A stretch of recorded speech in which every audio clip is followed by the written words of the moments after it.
afternoon. Welcome back to your favorite Friday show on a bright sunny day here in Harare.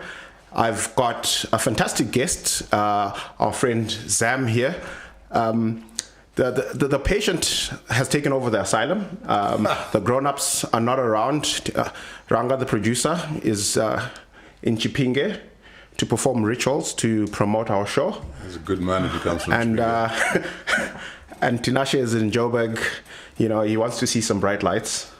So for the first time in a long time, everybody behind the bar is actually not a teetotaler. We've got an interesting bottle of whiskey, which I'll let Zam, who's a connoisseur in his own right, do the rituals. What do you think about the brand Bunnahabhain? Yeah, Bunnahabhain, it's a nice Isla.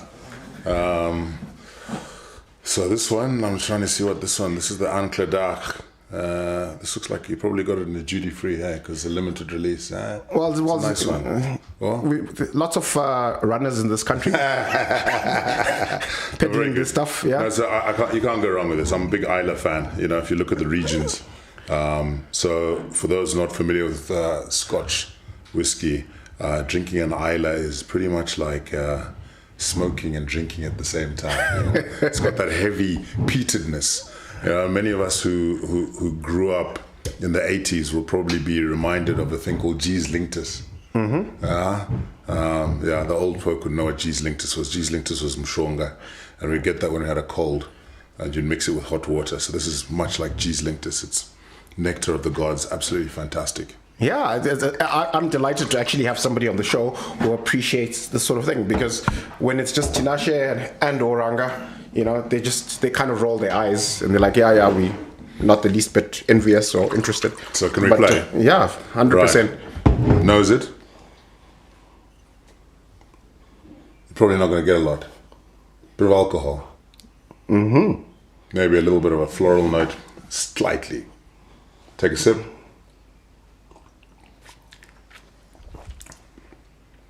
Probably don't get a lot. Just a little bit of honey, slightly. And then it sort of just dissipates. It's quite smooth. Grab your water. I think we'll do quite well with it. Just a dash, like a literally a drop. Right, that's it. Stir it, shake it, move it around. Pass the bottle, please. Nose it now. Yep. A lot softer. It's unlocked some of the flavor. Opened up, more floral notes.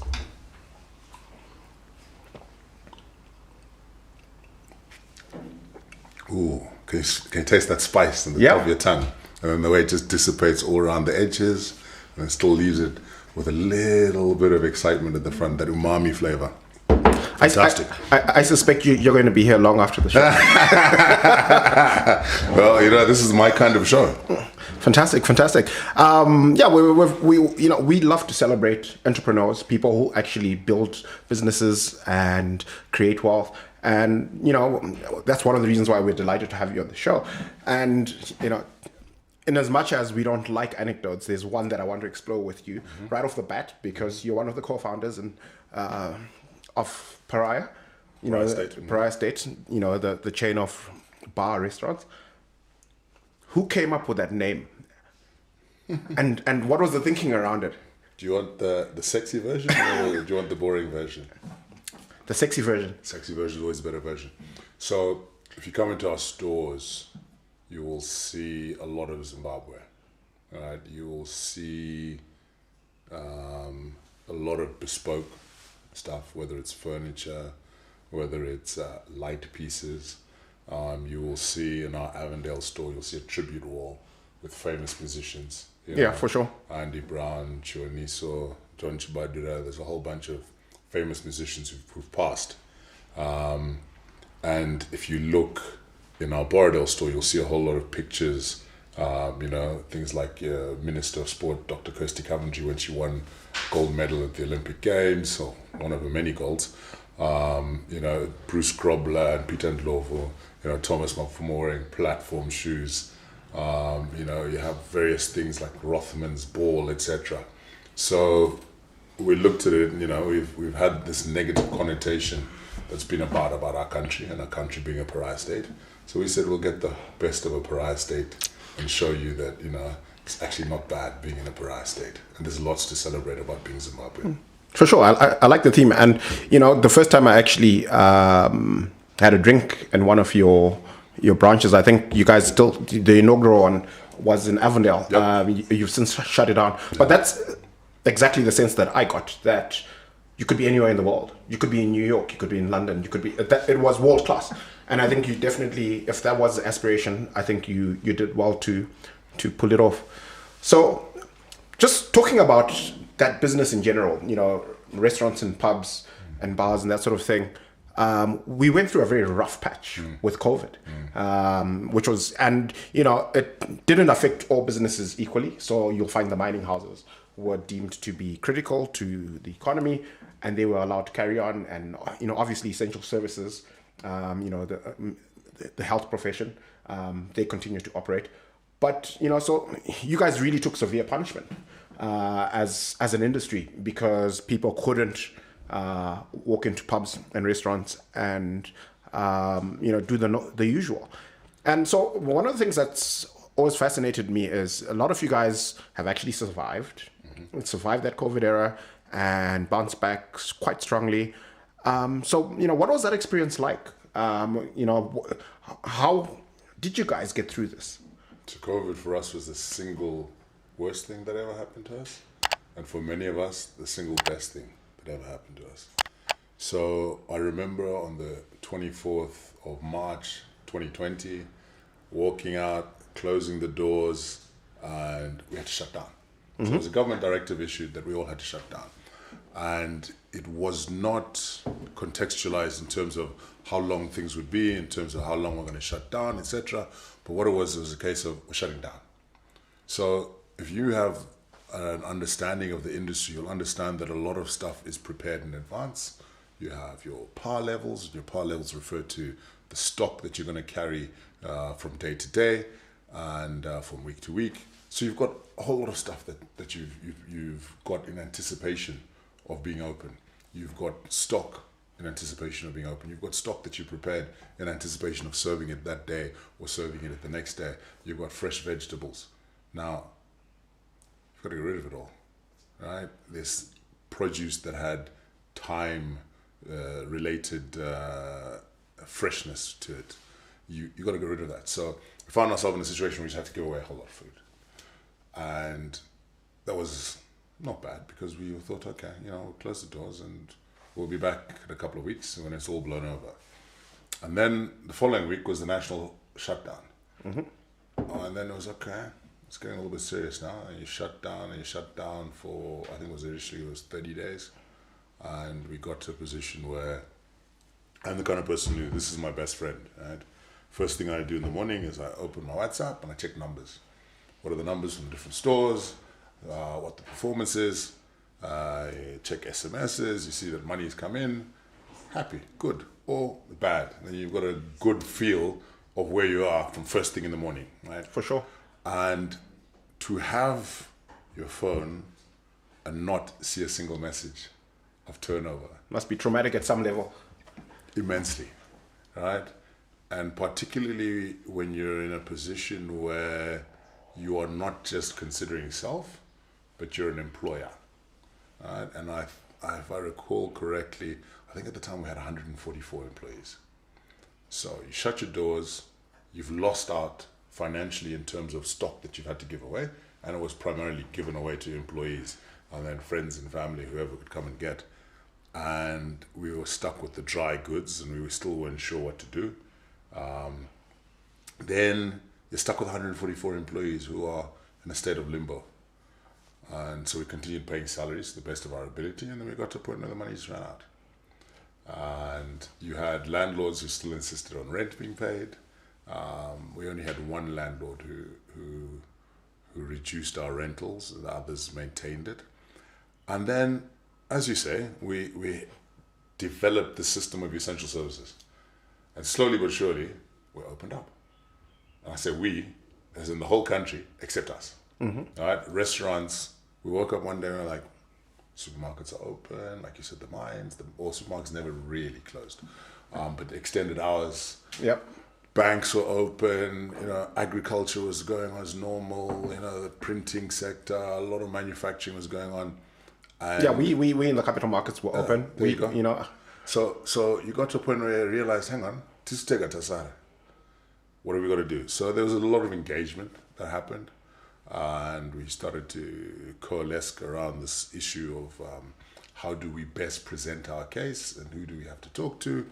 Talking back and forth, back and forth. I remember going to various meetings, going to Munumtapa and sitting in meetings, and you had a big in the cabinet offices there. You had big room surrounded with all your permsecs, your principal directors. You got various people involved from hospitals. There was the COVID task force as well, and you got the subsectors. So you had people from.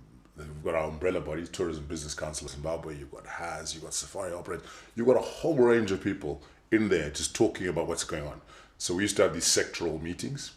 And then it would be like, okay, right, and then you, and I'm like, yeah, Bunga is chair for our state, and they're like, okay, but who do you represent? So traditionally, restaurants used to be aligned to what was called HARAS, which is the Hotel and Restaurant Association of Zimbabwe, and some still aligned to Hospitality Association, and now it's called HAS, and then it sort of fell away, and then it presented an opportunity and a need for us to reconstitute ourselves in what we have today as the Restaurant Operators Association of Zimbabwe. of which you're president, ROAS, I believe. Yeah, I'm president of ROAS.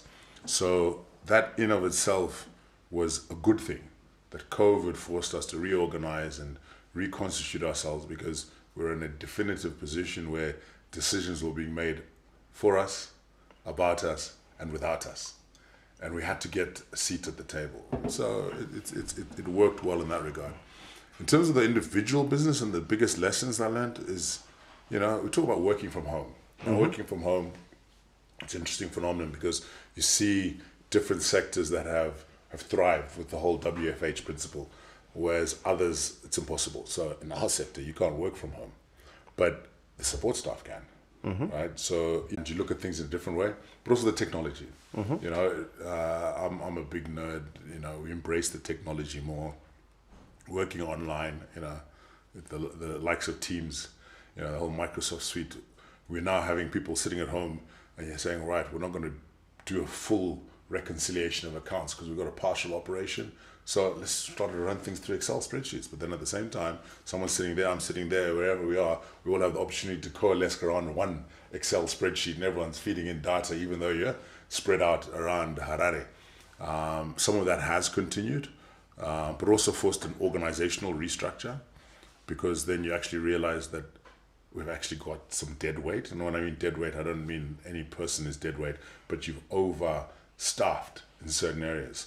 So when we had to really cut back, You discover efficiencies.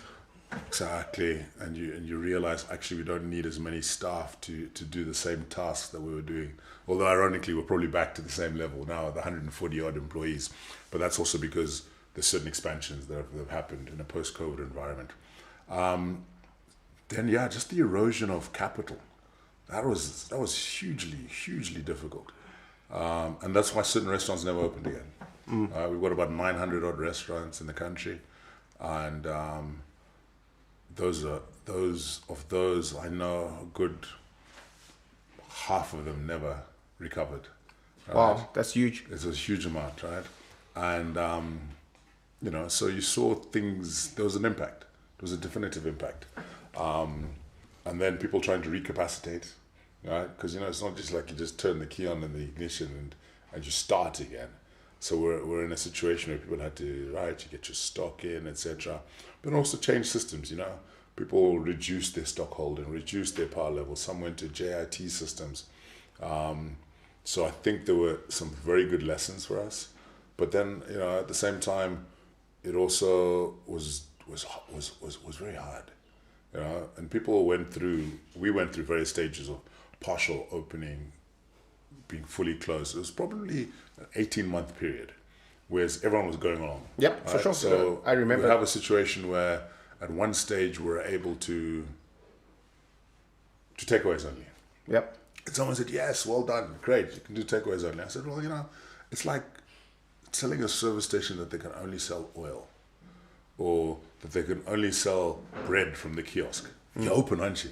Yeah, but but it's not the same thing. That's not your raison d'être. That's not the fundamental thing which you put out into the market and you sell. So it was difficult. Then we had the issues around partial opening with regards to hours. So you can do takeaway, but you can only take away up to a certain time. Then it was you can open, but you can only open with spaced out seating. So you had to say, no one can sit here, no one can sit there. You can sit there, you can sit there, no one can sit there. You know, and the levels of policing, etc., were difficult, and it heightened the elements of corruption because it became an opportunity for rent seeking. You know, any Tom, Dick, and Tafadzwa in uniform could just walk in and say, "Right, you're meant to be 50% capacity, you're at 60%. Fine. Oh, you don't want to close." I'm not saying this is how I operate, but this became it was endemic. It was a thing for sure. It was endemic. Yeah. Right. So, and then we opened. And and then suddenly it was in 2021, or was it January? No, it was January. Yeah, January 2021, where after we thought we've gone through the whole, things are back, and then closes again. So it was deeply, deeply traumatic experience, and also employees. People are most concerned about their future. Right? So when they do not see a safe future, and when I say safe future, I'm not talking about their personal well-being, because we all understand that COVID was a deeply harmful, hurtful, and devastating thing. People lost their lives, people were very sick, and there's no way that we should belittle that in any kind of way, because it had real deep traumas for people. People were badly affected, families were affected, but it also affected the people who were still alive, right? The people who didn't have an opportunity to be gainfully employed, even though they had the desire. The people who were struggling then to send their children to school, right? So all of those things. Yeah, that's a whole other element of it. That's it, right? So we talk about human impact. Human impact, right? And I doubt that there's been anything in our modern history, when we look at it, that's had such a pervasive and deep impact as COVID has had. People are still talking about, even in developed economies, that there's certain levels of retardation in children. Their inability to socialize, their inability to read and write at the right age, because they've had these things taken away from them. So, I've gotten along in answering the question, because it is a long answer, right? There's no short answer to what happened during COVID. There's no short answer to what are the lessons of COVID. It was an incredibly difficult and traumatic experience for everybody, whether or not you were in business. It was just a tough time. One of the things that you touched on that I find quite interesting and I'm quite passionate about is engagement with government. Right, so you were doing it wearing your hat, representing restaurants, retailers, and one of the things that I believe, and I could be wrong, and there are different opinions about this, is that in Zimbabwe the business community doesn't engage enough.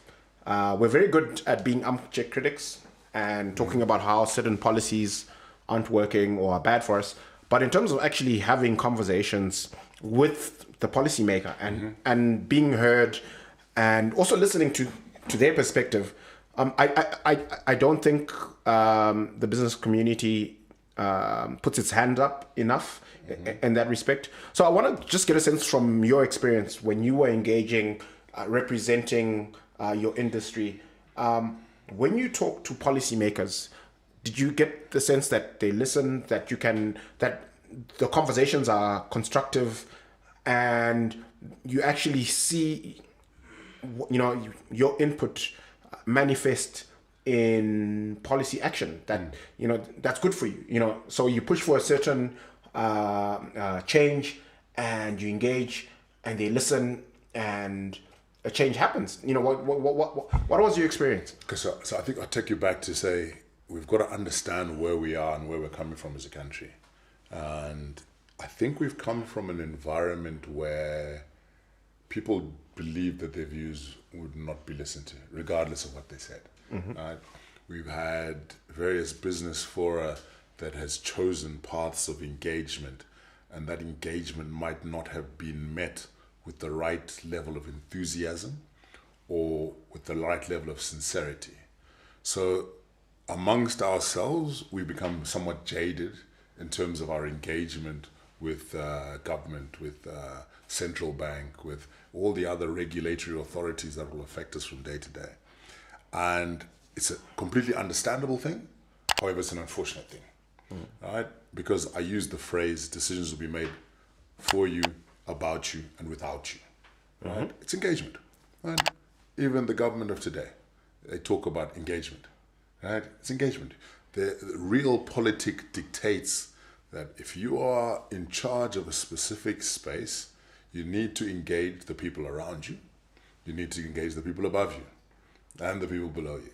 The people above you might be your regulators, might be the government, might be any other body. It might even be your boss, right? You've got to engage. Right? For sure. The people around you are your peers, right? The people below you are your subordinates. If you fail to engage, you will never have the opportunity to fully articulate that which you need to articulate. You won't have the opportunity for people to understand what your core issues and fundamental problems or things that need to be addressed are. You won't have the opportunity to also understand what it is from other people's perspective. So, like I said, understanding that context, that this is where we're coming from as a country, I found it quite refreshing in terms of the engagement with the current government. And some of it was frustrating, but on the whole, very engaging. And it's actually very good. You know, my Rolodex is significantly increased. You know, I'm a big believer that your network is your net worth. And where you have the opportunities to engage your line minister on a direct basis, you have the opportunity to engage the perm sex, you have the opportunity to engage people from OPC. And then what happened then, because of the nature of the disease, it brought in all these other governmental departments and ministries. So you're having to engage with industry and commerce, you're having to engage with Ministry of Health, you're having to engage with Home Affairs. So you have this opportunity to now engage with this multitude of government institutions. Did they all speak with the same voice? No. Did they all consider us in the same manner? No. But on the whole, we had an opportunity to be heard. Where things really were striking for me is when we actually had the opportunity to definitively dictate legislation. So going through the various back and forths and the battles that were being incurred, and an SI would come out. I mean, you know, we complain about the number of SIs that come out in Zimbabwe. You know, we have more SIs than we do have days in the year. But we had more COVID SIs. And the problem is, you know,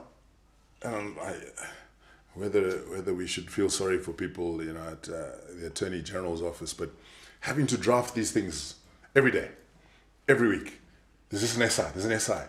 And now you've got your primary legislation, you've got your secondary legislation, then you've got an SI that's amending this previous SI, which amended that SI, which is amending the Act, and then you've now got Presidential Powers Temporary Act, which is now amending that SI.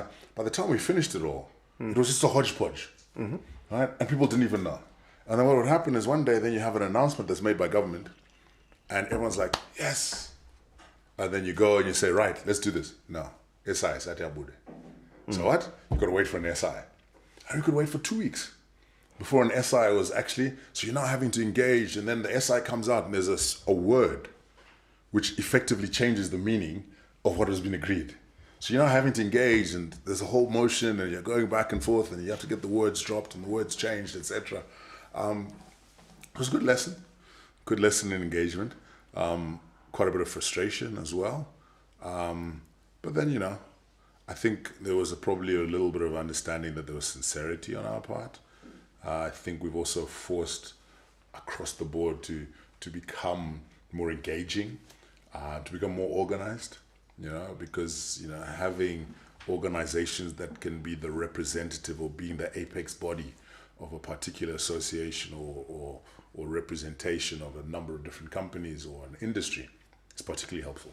You know, the policyholders can speak to one individual or a group of individuals who represent a wider group. Yeah. So when you think about the business community, you've got all these pockets. So you guys are restaurant and hospitality guys. There's the Chamber of Mines. There's all these different sectors, and they have their bodies that represent them. But one of the things that frustrates me when I think about the business community in Zimbabwe is that we don't have an overarching. I can't. There is no one organization that represents all of us. I think in previous years, I stand corrected, but we used to have something like a Zimbabwe Business Council, and I don't know what the composition was, but I mean, if you look at it, so I talk about our sector. So, like I said, Restaurant Operators Association of Zimbabwe, that's ROAS. We have HAS. We have the Safari Operators Association. We have the airline industry. We have the car hire, all with various acronyms. But then we all cascade into an organization called the Tourism Business Council of Zimbabwe. Okay. TBCZ, which in turn has its own president, has its offices, is a fully operated secretariat. But you look at TBCZ, you look at CZI, you look at ZNCC, you look at Chamber of Mines. Who else? Who have I left? The Bankers Association of Zimbabwe. Right? There's a whole. Surely we should have a business council.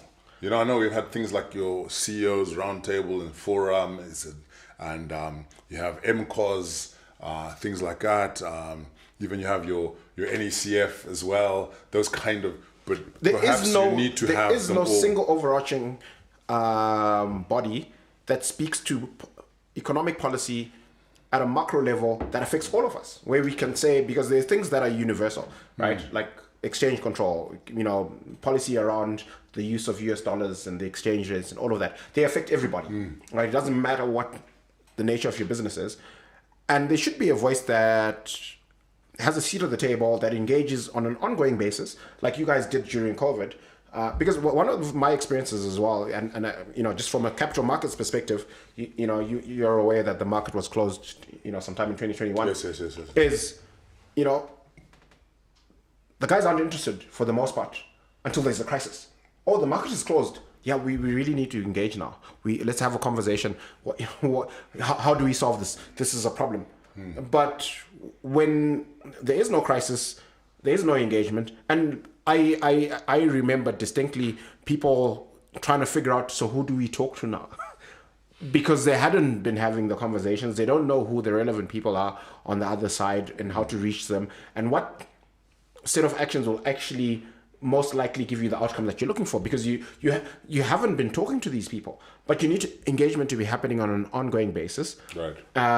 Then when there's a crisis, in fact, you shouldn't get to crisis. You avert crises, right, because you can see it coming. You can see the writing on the wall. In fact, before the government does something like shut down the stock market, they have a conversation with the people in that market where they say, look, we're not happy, and if you don't allay our concerns, we're going to take some aggressive action. And then that conversation happens, and you ameliorate the concerns. And as far as the investing public is concerned, there is no crisis. Everything just carries on as per normal. It's why do you think that we've got all these organizations and nobody's actually applied their minds to, well, we need to have an overarching voice? Self-interest. So I think if you just talk about something, for example, the Labour Act we've just got a new Labour Act that's come out. I don't think anyone's really paid attention to the Labour Act, right? And even when you see write-ups and people talk about what's going on with the Labour Act, they'll talk about things like maternity leave, and how maternity leave is no longer an issue of minimum period of time served. So if someone joins you today, they can go on maternity leave tomorrow, and it's fully paid. Now, this is a major piece of legislation that affects business across the board. Yep. Right? The ability to retrench employees, that's embedded in there. There's been changes in and around retrenchment rules. There have been changes in and around what goes on with regards to harassment at work, etc. Some very positive changes in that legislation. But then, there's also things which I think are somewhat restrictive from a Labour perspective. And while there are public consultations, what level of consultation was there with business, and how much time did we devote to understanding this legislation, right? And what we should be doing is, in other countries in the world, you'd have a flag. You'd have, boom, right, CZI, ZNCC, there's new legislation that's come out, right? We've had it at bill level before it's been presented by the minister. It's a bill in parliament, right? It's gone to the PLC, Parliamentary Legal Committee. At that stage is when we should be looking at impacting and making recommendations, right? They talk about the lobby industry in America. Yep. It's a huge industry. You know what the lobby industry does? If someone is sitting and knowing that their job and their responsibility is to look and say, my client is FinCET Capital, right? SEC, SEC, SIM is considering making the following changes, right? ZSC is looking at making the following changes. Finex is looking at making the following changes. What do we need to do, right? How do we see these potential changes? Even if at a discussion level before it's got down on a piece of paper, people are now saying, well, actually, you know what, guys, I think we should do this. And then we've got papers that are being written and saying these are the impacts of the things. Then when it actually gets reduced to paper, then there's an opportunity at that stage to start to panel beat and also point out to people. Because with the greatest respect, right, legislators, right, how much do legislators really understand about the actual legislation, right? So the promoter of an act of legislation is the minister, right?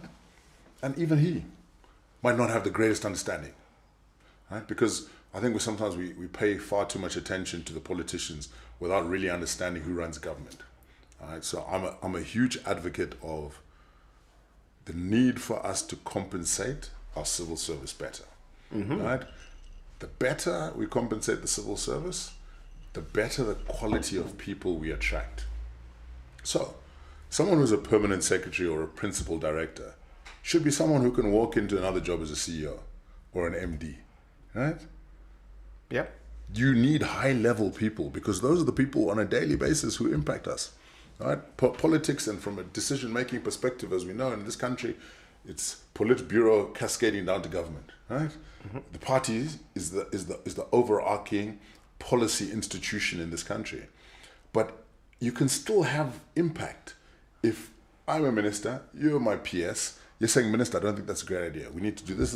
I go to Politburo and I say, guys, I think this is my documentation. So you, while not sitting in Politburo, are having the opportunity to effect the broader legislation. So I digress a little bit, but coming back to the fundamental issue, we need to have greater engagement and greater understanding of things. This passive attitude that we have is not the right way. When I say passive, I'm not talking about being aggressive. I'm not talking about being against for the against sake. It is about engagement, right? And sometimes you'll be told, bugger off, we're doing this. Sure, and then what? You're not always going to get your way, but the point is to have the conversation. And sometimes you just plant that seed. Plant that seed and say, Minister, with the greatest respect, what you're about to do is wrong. What you're going to do for capital markets is you're going to have an impact and do this. Oh, you know what happens? This is our country sometimes. 6 months later, reverse. There's a change. Right?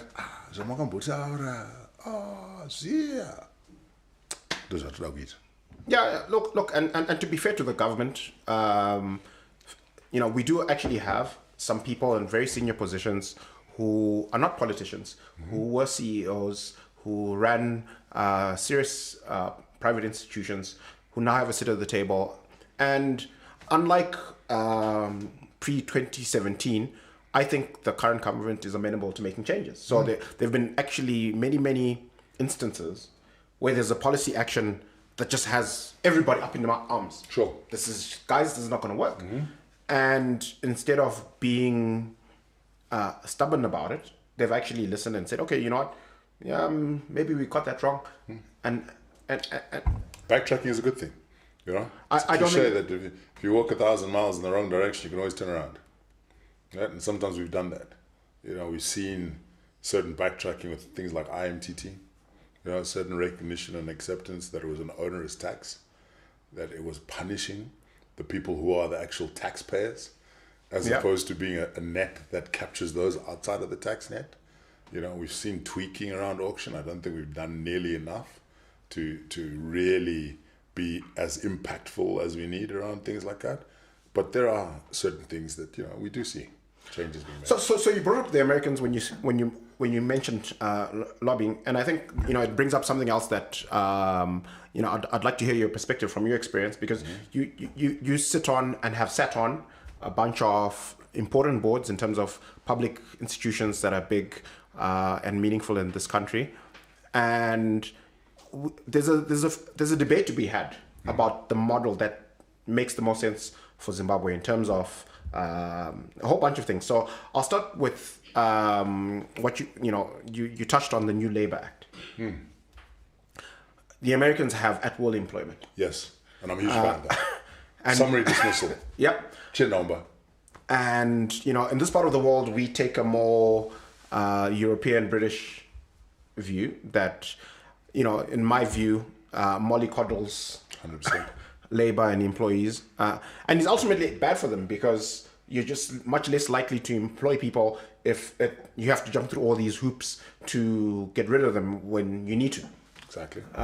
So where do you think we're getting it wrong in terms of our thinking around, the role of labor and how, hard it should be to let go of people when it doesn't make sense to have them anymore? So let me ask you a simple question, something I've grappled with many, many times. If I employ you, Father Zengedi, you work for me for 10 years, right? I pay your salary, I give you leave, I even pay your bonus. And I'm not talking about a 13th check, I'm talking about a proper performance bonus, right? Yeah. You've got all the contractual terms and obligations of your contract are being met. I'm meeting all the legal obligations and requirements. If I choose to downsize, why do I have to pay your package? Why should I pay your package? Right? Why? You've been compensated for 10 years. For sure. Right? Why do I have to pay your package? Why? A soft landing. Why? So is that my obligation and my responsibility to ensure that you've made the right provisions and you've planned just your in own case life? the world changes and your employer is out of business and you're out on the street? So that's the point. It's where does the individual responsibility stop and start, and where does the employer responsibility stop and start, and where does the societal responsibility stop and start, right? In Zimbabwe, we don't really have a social safety net, right? We don't have systems that exist in the UK with dole, right? Unemployment benefits, right? We don't have the social benefits that exist in South Africa, the COSA or whatever it's called there. Here, the best you might hope for is BEAM, right? And getting some assistance from an educational perspective. Otherwise, it's donor-related entities that are going to come to your need and assistance. So we don't even have an NHS, right? So we're a poor country. We don't have the money. Let's understand that, right? So we understand we're a poor country, but even there are poor countries that do have certain terms in terms of a financial safety net. So if we accept that from a government level, government doesn't have that safety net, are we saying that government is now derogating its responsibilities and abrogating its responsibilities and delegating it to business, to the employer? But at the same time, you as an employee, like I said, who's been gainfully employed, who's benefited from full conditions of employment, are you abrogating the planning of your life to me?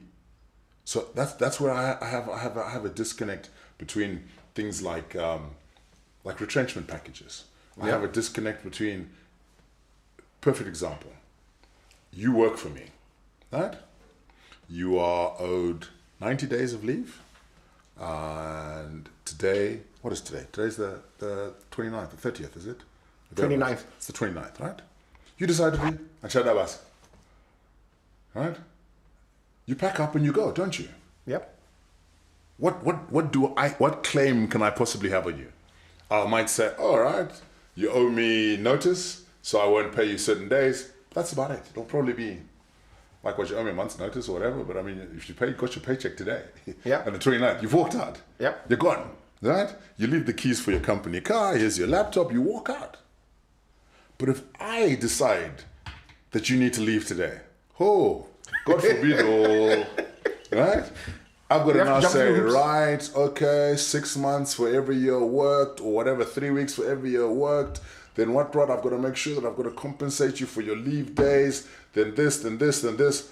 And then even though we've got some level of agreement, or I'm showing you what it's still subject to ratification at other levels. Yeah. Right? You still got to go to the retrenchment board. Yeah. Right? If you are a member of an organized labor, you're going to your labor body, your NEC, and they'll say, because their money is dependent on the amount of money that you get as a settlement, because they're going to have a bit there. So why is it a one-way relationship? It's an employment contract, right? But it's a one-way thing. The burden and the responsibility sits with me as an employer, but you as an employee, you have the absolute freedom to do as you wish. That's a problem. Yeah, it doesn't make sense. And at the end of the day, when this has been studied empirically, what happens is that places that have more restrictive labor laws are less dynamic economically. The pace of growth is slower, and they generally tend to employ less people. So one of the interesting data points that I came across this week is that post the global financial crisis, right? Mm-hmm. When you look at the US and you look at Europe, because most of Europe are nanny states and they've got all these ridiculous labor laws, and the US is at will employment kind of place. The US actually did 72% GDP growth post the global financial crisis, and the Europeans have only managed about 13-14%. Look what's happening in a post-COVID environment, right? The employment numbers in the US, everyone was thinking that there would be huge unemployment, and every time people are expecting those numbers to be announced, they're expecting, so many more people to be they're getting more, and the jobless numbers falling, right? Yeah. More and more people are falling into work. You look at the US economy now, everyone is worried about inflation. There was the increase in rates by 25 basis points last Wednesday, but inflation on the whole is under control, with the exception of things like housing, which are a lagging indicator, right? Look what's happening in the UK, right? It's a mess, right? Yep. It's a mess. No one wants to be investing in there. Inflation is off the charts. You've got real poverty issues, which are unprecedented. People are walking into stores like Tesco and Morrison's and stealing meat, right? Never happened before. These are real impactful things, even though they pumped in a significant amount of money for a post-COVID or ongoing COVID recovery. Richie Sunak's, when he was the Chancellor of the Exchequer, the Eat Out to help out COVID measures, they had the various incentives as well for businesses, etc. So there's a significant amount of money. Clearly not the trillions that the American government did of quantitative easing and COVID checks, a lot of which went into the pockets of individuals in a very fraudulent manner. But those two economies, like as you said, it's telling. It's chalk and cheese. What's been happening, yeah. And so one of the other things that we've adopted, and you've probably experienced it from the boardroom perspective, is this, the governance, the way we do governance here. One of my pet peeves is we separate the chairmanship from the CEO. The Americans don't. They like to empower their CEOs. They want them to run the boards because they're saying, it's your vision at a very high strategic level and day-to-day execution, right? We don't, you're much more likely to get the outcomes that you're looking for if you're empowered to. Whereas the Brits think, well, no, actually, the chairman should be a completely independent person from the CEO and act as a counterbalance. And we tend to be very conservative around that in this part of the world. And, you've been at the core face of these boards. What's your take? So I'm a huge fan of the British model or the South African model. You've got King, you've got Cadbury, right? The American model, Americans got a uniqueness about it, right? I think it's fundamentally centered on the entrepreneurial nature of the American economy. And what you tend to find is a lot of CEOs are founders, right? So it's the business which they have started and they have continued. And while there might have been an IPO or dilution that has taken place over a period of time, that's still fundamentally that person's business. Whereas with the European model and our model, the CEO is an appointee, right? He's an appointee of the shareholders, and his responsibility, his mandate, is to carry out the responsibilities granted to him on a delegated basis by the board, right? And they in turn receive a mandate from the shareholders to say, stakeholders, right? Fundamentally, we must take care of our employees. We must take care of the environment. You know, we talk about ESG. We must take care of our set of employees. But ultimately, it's about delivery of profits, right? Yeah. The people who are putting the capital at risk want to get money. Now, when you're talking about the vision of an individual, that has to be subject to a process. So while an individual might be coming in as a CEO, he can't be the one who's overall driving the vision in our context, right? Yeah. Because remember, he's not the founder, Yeah. right? You're just an employee. So I prefer the model where you have a chairman, the chairman's responsibility is to chair the board. His responsibility. Doesn't he also set the agenda though? You know, by effectively being the chairman, aren't you also setting the agenda? You set the agenda of the board, but in you setting the agenda of the board, it's subject to a number of things. It's subject to your stakeholder engagement. It's subject to the environment in which you operate. It's subject to the needs of the shareholders as well. It's subject also to the people that you have on board, right? So I don't think the chairman by in of himself has any right to set the agenda for the organization. He has no right to set an organizational agenda. His responsibility is to chair the board. And what you need to do is you need to have chairmen who understand that the greater engagement you have, the greater results you have, right? So, for example, in a board that I chair, I have MD. I speak to the MD nearly every week, right? But not overreaching because she runs the business. Sometimes I'll just be like, hey, how's it going? Good. And I'll be like, oh, I saw something the other day. I want to ask you a few questions about this. And I'm reticent to dictate. In fact, I never dictate because it's not my responsibility, my job, or or let alone I'm allowed to dictate. But there's times when I'll even say, sorry to ask this because I think I'm overreaching, but why is your campaign like this and this and this and this?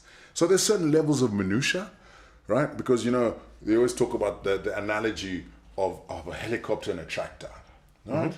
So the tractor is the one that's plowing and furrowing the land. That's your CEO, the exco, their employees. The board is the helicopter, right? We want to have that overview of what's happening in the business. But occasionally, right? Comes down to the ground and we must see what's going on, right? Yeah. Twitter one-on-one, guy. Rufus guy? I don't think so, right? See you. Yeah. Back to my lofty level. But I must still be able to come land. down. But it doesn't stay on the ground, right? So it's like a little sortie here and there. So I think coming back to answer your question, I think, let me be controversial and say, we concern ourselves about governance in Zimbabwe. Yeah. And when we concern ourselves about governance, we talk about government, hurumende, right? Very rarely do we talk about our governance In as the private sector. Yeah. And sometimes our governance, the private sector, is a lot worse than government, right? Whether it's riding roughshod completely over policies or not even having policies at all, right? I've been involved with institutions that had things like a group operating manual, which was 500 pages, which is on one extreme. Then, you know, and then you 500 pages is a single soul in that organization, apart from the guys who put it together. No one read that. No one will read that. Well, I read it, you know, because I like to read. You read it. But then what you must do is then you must have policies and you cascade. It's the same thing like very few people in Zimbabwe have read the Constitution. Yeah. Right? But there must be custodians of the Constitution. Then those who put in the primary legislation in Parliament must know, what I'm doing is ultra-vires the Constitution if I do this, and that's why you have your parliamentary legal committees, etc. Then people who are doing the SIs, and whether they're sitting in the Attorney General's office must know, this is wrong. So if a ministry is sending an SI and saying, please make them, we can't even send this because this thing doesn't work. Yeah. Or if someone's sitting in OPC and says, we're going to use the Presidential Powers Temporary Act, someone will say, with respect, Your Excellency, we can't do that because it's ultra vires, the Constitution. You need to have custodians in various institutions whose responsibility it is to ensure that whatever is being done under the right overarching system, whether it's a group governance framework, whether it's a constitution, etc. So in the same way in our corporate world, how many corporate institutions have the right levels of policy? Let alone the right people in boards, let alone the right head of risk, right? We don't have that. With the greatest respect to a lot of institutions, and we complain about government being poorly run, but our institutions are poorly run. We need to have better institutions for a better country, right? And that's from a public sector to private sector. We need to improve our institutions. We need to have better people running our institutions. This is why I talked about the point about having highly paid civil servants. You want the best, right? You want someone who's sitting at the passport office and saying, you know what? I was reading on the internet about this new system, and this system will improve our passport method, and people will now be able to get a passport in 5 minutes, right? Surely that's the benefit of the country. Yeah. Pay that oak.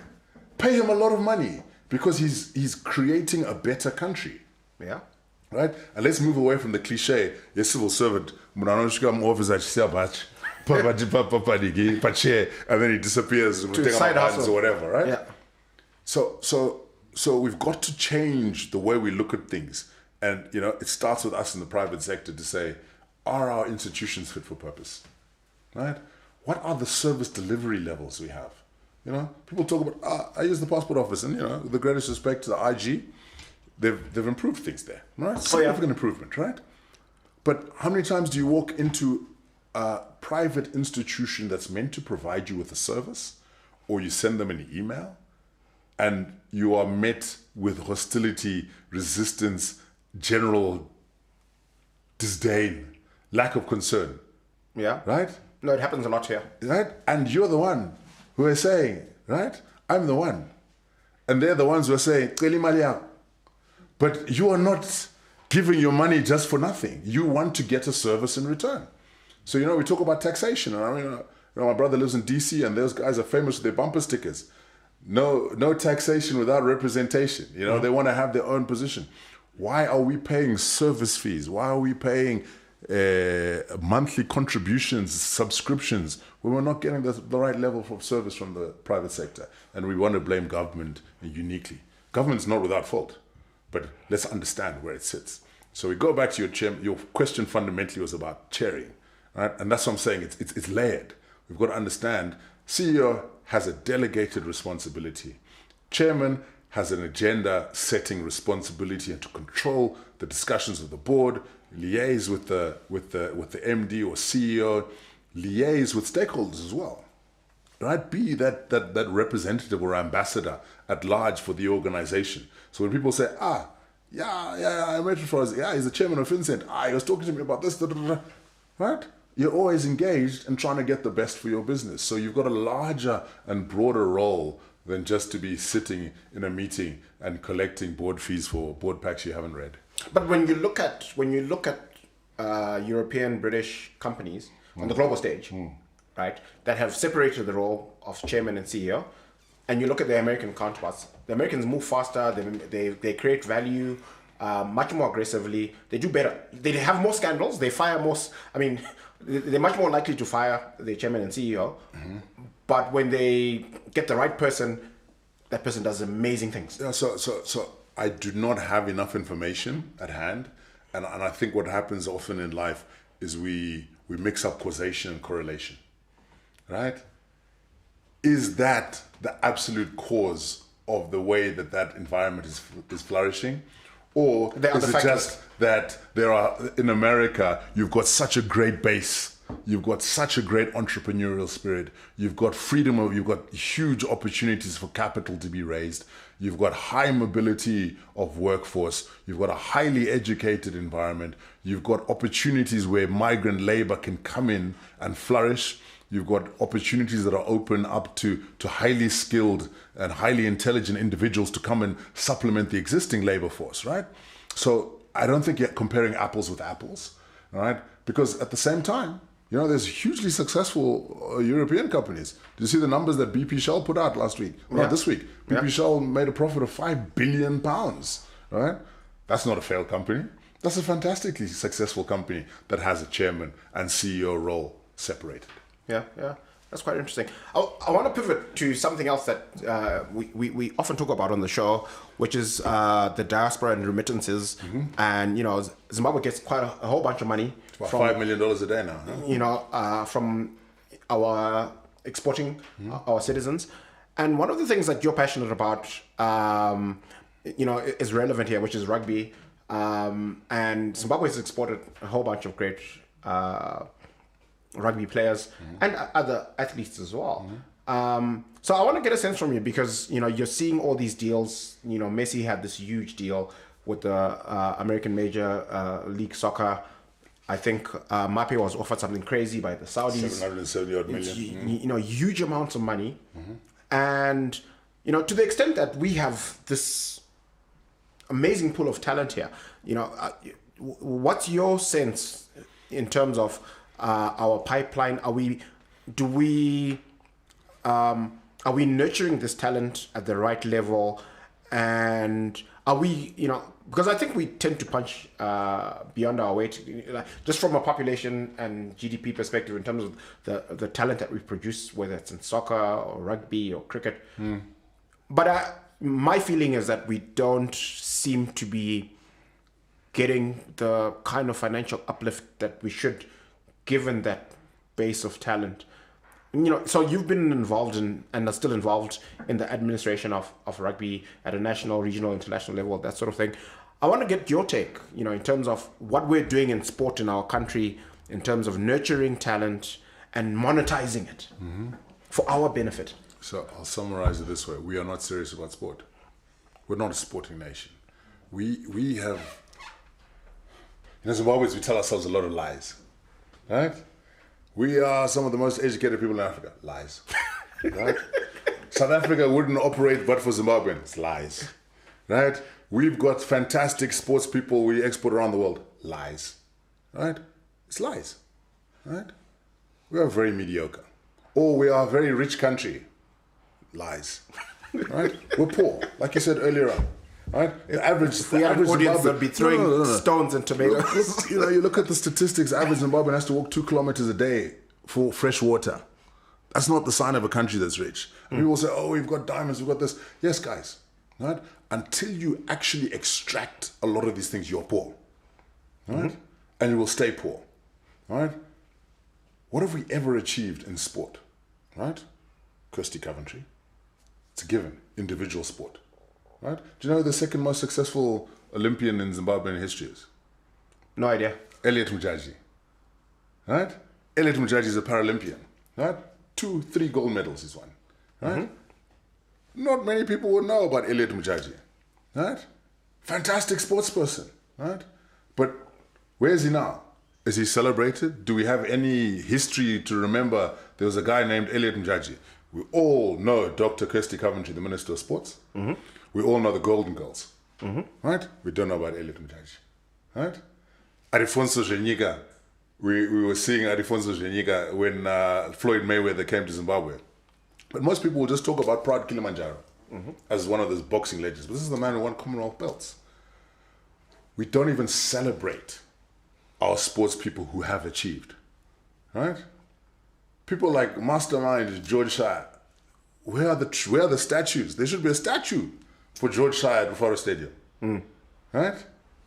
People like Marriott Lusengo who founded things like Dynamos. Instead, Ndara Rushungurudza all the time because there's constant battles about this thing called Dynamos. When it should be celebrated that they got together and formed this huge institution, 1968 or whenever it was? But there's no tributes to him, right? Richard Simba, the first black player to play for Zimbabwe, named the Black Diamond, and Kenny Simba, who are phenomenal fly-off, right? The only Zimbabweans in a World Hall of Fame, maybe, but Kirsty Coventry is probably in the Olympic, but in the World Hall of Fame, the World Rugby Hall of Fame, the two Simba brothers are there. Yep. Where are we celebrating them? What are we doing in relation to that? So we say we're a sporting country. Lies. right? What level of support does government give to sport? That's what government is going to give something to the gyms. That's nice, but it's an afterthought. With the greatest respect, it's an afterthought, right? Maybe because we are a poor country, we do this as an afterthought. West Indies is a poor country, but you saw the world cricket history. Oh yeah, right. The West phenomenal. Indies ladies are there at the World Cup in South Africa, and they're going to compete, and they're going to be in the top 5, right? Against teams like the Roses of England, right? Against the Australian ladies, they're going to compete in the top 5. They're a poor country, and it is, right? But they're going to be there. So it's about the attitudes. It's the same thing. Once we deconstruct these fallacies that we have in our minds, then we can apply it, you know? And so I was watching cricket quite a bit, you know, and I've been a big cynic of sport. And I looked and I saw what guys were doing in and around the World Cup qualifiers and stuff like that. And, you know, it's nice that you have people like Dave Houghton who've come back. People who understand. Because what you've got to do is you've got to have people who fundamentally understand the institutions and the sport, right? To understand what it is to nurture, right? You don't have a national team and have players, Mangwana. You've got to nurture. There's development programs that are built over a period of time. Yeah. Right? So we've talked about, so like I said, those of us who grew up in the 80s, we all know housing for all by the year 2000. You know, all of these things. But never did we have things about sport for all. Mm-hmm. Right? When we grew up, we used to have mkaka from Dairy Boy that used to get delivered at school, and we used to have packs of milk because we all went out and played sport. What is the national sports policy right now in Zimbabwe? Right? It's left to companies, right, to nurture sport. It's left to individuals who have got a passion and an interest to do those things. So even when you talk about sports people going out and doing better in Zimbabwe, outside of Zimbabwe, it's not necessarily that we've got this huge, lovely, talented pipeline. It's just that there are individuals who are talented and go and flourish outside. You should be asking yourself, why do they not flourish here in Zimbabwe? Because there's no systems, there's no skills, there's no support for them to flourish. You know, Tendai Mtawarira would never have been a Springbok rugby player at Chitamba in Zimbabwe up till, if he had played in Zimbabwe till the age of 25 and gone to South Africa, it would never have happened. Right? Brian Mujati, the same thing. Brian Mujati had to get on a bus and go to the Lions, right? And go and play rugby. And he used to walk to training every day, right? He'll tell you stories about these guys who used to drive past him, etc. These are real stories of these guys who spent a lot of time.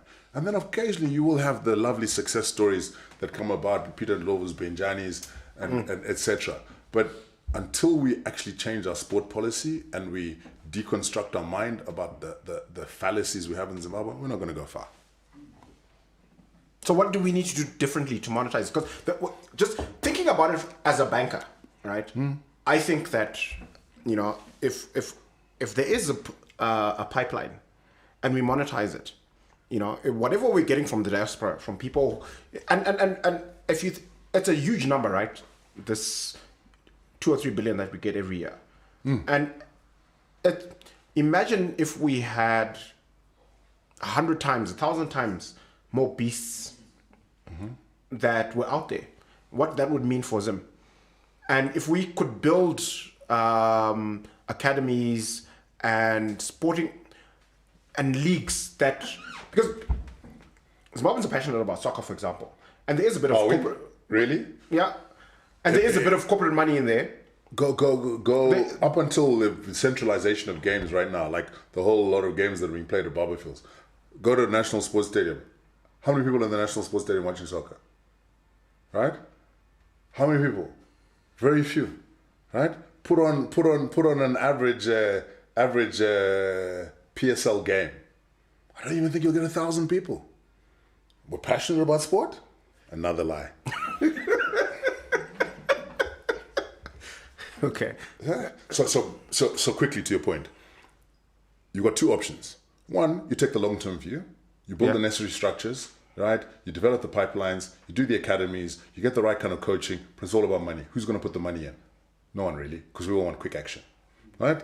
The other option is to then say, let's find a few talented people. We spin them in the right way. We upskill them and we sell them.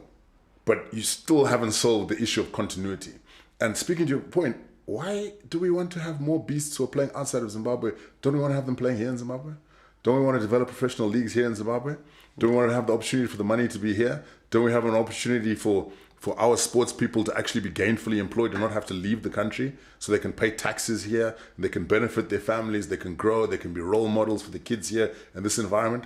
And like I said, I can knock cricket, but I give them credit. Like this T10, I looked at this and I said, what nonsense is this? Right? But to their credit, it's working. Right? And this is year one. I haven't watched I watched one of the games on TV, and I was like, right, you've actually got a sponsor, you've attracted Munne Mariake to come in and do this thing. Well done. Well done to those guys. And I hope it gets bigger and better, because then it also shows what can be done and what needs to be done. And then there's a kid who's sitting there on the stands and looking, and he's been bussed in. And as I came past here, there are a whole lot of buses, right? At 6, 7 o'clock, you'll see the buses will be taking the kids back home. You need those kids to be saying, Mangwana, it must be me. That's how you change sports. Inspired, motivated, 100%. driven. Local role models, local leagues, local activities, money. Simple. Okay. And on that very positive note, the acting producer is jumping up and down, and We exceeded our time. Yeah. We've had a fantastic conversation here with Sam. Thank you so much for coming through. And This is the part where I get my envelope. Brown envelope, please. We will. Well, you'll get a liquid. You get a brown liquid. I won't say no, Squire. Thank you. So, thank you so much for watching, and we would love to hear from you. He said a bunch of controversial things that we. I did warn you. Want to explore further, and have a great weekend. Be good, and if you can't be good at it. Cheers. No.